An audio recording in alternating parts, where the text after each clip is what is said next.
Hi అండి. చెప్పండి. బాబు గారి పరిపాలన ఈ 5 సంవత్సరాలు ఎలా ఉండబోతుందంటారు? చాలా బాగుంటుందని నమ్మకంతో వేసాం బాబు గారికి. అత్యధిక ఓట్లతో లోకేష్ అన్న గెలిపించాం. అది బాబు గారే స్వయంగా వచ్చి 7,000 పింఛన్ ఇస్తున్నారు కదా, మీ అభిప్రాయం ఏంటి దాని మీద? మంచిదే కదా, మాకు దగ్గరలో ఉన్నారు, పరిపాలన కూడా బాగుంటుంది అనుకుంటున్నాము, అన్ని విధాలుగా ఆదుకుంటారు అనుకుంటున్నాము.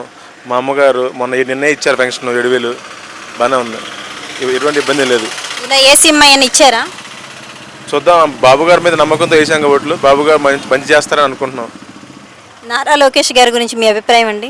దగ్గరలో ఉన్నాడు, అన్ని విధాలుగా ఆదుకుంటానన్నాడు, అత్యధిక ఓట్లతో గెలిపించుకున్నాం, అంతే. పవన్ కళ్యాణ్ గారి గురించి మీ అభిప్రాయం చెప్తారా? ఎంత చెప్పినా తక్కువే పవన్ అన్న గురించి. ఆయన ప్యాకేజీ స్టార్ అన్నారు కదా, అది నిజమంటారా? ఇప్పుడు అనిపిస్తున్నారు కదా వాళ్ళు, అంతే. ఇంకా ఎంత చెప్పినా తక్కువే పవన్ అన్న గురించి. బాబు గారి పరిపాలనకి జగన్ గారి పరిపాలనకి తేడా ఏంటండి? ఏదో అనుకున్నారు, ఏదో చేశారు. బాబు గారు మంచి చేస్తారని అనుకున్నాం, గెలిపించుకున్నాం, మంచి చేస్తారని అనుకుంటున్నాం, అది. వైసీపీ వాళ్ళు ఓడిపోవడానికి కారణం ఏంటి అసలు? జగన్ అన్నకి వాలంటీర్లకు మధ్యన వచ్చిన చిన్న తేడానే అనుకుంటున్నాను నేను. అది జగన్ అన్న మంచి చేద్దాం అనుకున్నాడు, వాలంటీర్ వ్యవస్థల వల్ల, మధ్యలో ఉన్న వాళ్ళ వల్ల జగన్ అన్న ఓడిపోయాడు అనుకుంటున్నాం, అంతే. Okay, thank you. నిన్న బాబు గారే స్వయంగా వచ్చి పింఛన్లు ఇచ్చారు కదా 7,000, మీకు ఎలా అనిపించింది? బాగానే ఉంది, మాకు నచ్చింది బాగా. అది ఇలా ఏసీఎం అయినా వచ్చి ఇవ్వడం జరిగిందా? ఏసీఎం అని ఇంతవరకు ఎవరు ఇవ్వలేదు. వచ్చి నలుగురిలో కూర్చొని మాట్లాడతాం, అంతా స్వతంత్రంగా మాట్లాడాడు, అది. బాబు గారి పరిపాలన ఈ 5 సంవత్సరాలు ఎలా ఉండబోతుందంటారు? జాగ్రత్తగా చేస్తాడు అనుకుంటున్నాం. మనం చేయలేదనుకో మళ్ళీ ఇదైద్ది. ఏముంది, ఇప్పుడు జగన్ గారు ఉన్నాడు, మేము మొట్టమొదటి చేస్తారని అందరూ ఓట్లు వేశారు. నేను మాత్రం వేయలేదు, అబద్ధం ఎందుకులే, కానీ ఎవరికి జగన్కి వేయలే. ఇప్పుడు మాది ఎప్పుడు టీడీపీ. నాకు అయితే చేస్తారని అందరూ వేశారు, చేయలే. 3 రాజధానులు అన్నాడు, 3 మొక్కలు ఆట ఆడాడు, దానివల్ల అంత తేడా వచ్చేసింది. బాబు గారి పరిపాలనకి జగన్ గారి పరిపాలనకి తేడా ఏంటండి?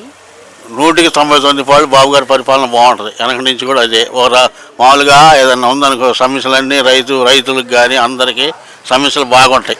అది చేయటం మాత్రం బాగా చేస్తాడు. జగన్ ఏంటంటే అంతా రౌడీజం, అంతా ఇది కేసులు పెట్టడం, ఒకవేళ ఏదైనా ఎక్కడికైనా గుళ్ళకాడికి పోతున్నా పానీపోవటం. ఈ రాజధాని రైతులు ఇచ్చారు, జనం 3,30,000 ఎకరం ఇచ్చారు పొలం. ఇచ్చిన రైతులను అసలు పట్టించుకోవాలి, అది మెయిన్. బాబు గారి పరిపాలన ఈ 5 సంవత్సరాలు బాగా అభివృద్ధి పొందుతుందంటారా? అభివృద్ధి పొందింది అనుకుంటాం. పొందలేదనుకో మార్చేస్తారు. ఏముందా జనంలో పనేది. అది లోకేష్ గారిని పప్పు అన్నారు, ఇప్పుడు నిప్పయ్యారా? లోకేష్ పర్లా, ఇప్పుడు బాగానే ఉన్నాడు. మొట్టమొదటి అంటే మాట్లాడటం కుదరలే, ఇప్పుడు బాగానే మాట్లాడతాడు, అభివృద్ధి బాగా ఇది చేస్తాడు, అది. పవన్ కళ్యాణ్ గారి గురించి మీ అభిప్రాయం ఏంటండి? ఆయన పర్లా, ఓటింగ్ కదా, ఆయన పర్లా, అది. రోజా గురించి చెప్తారా? ఆయన చెప్పు, ఆమె గురించి, రోజా గురించి ఏం చెబుతాం మనం. ఎప్పుడు ఏదో ఇటు ఆడటం ఏం లేదు. రోజా ఆడదు ఇప్పుడు లేదుగా, అది ఉందో లేదో కూడా తెలియట్లే మాకు, అది. ఓకే, థ్యాంక్ యూ అండి.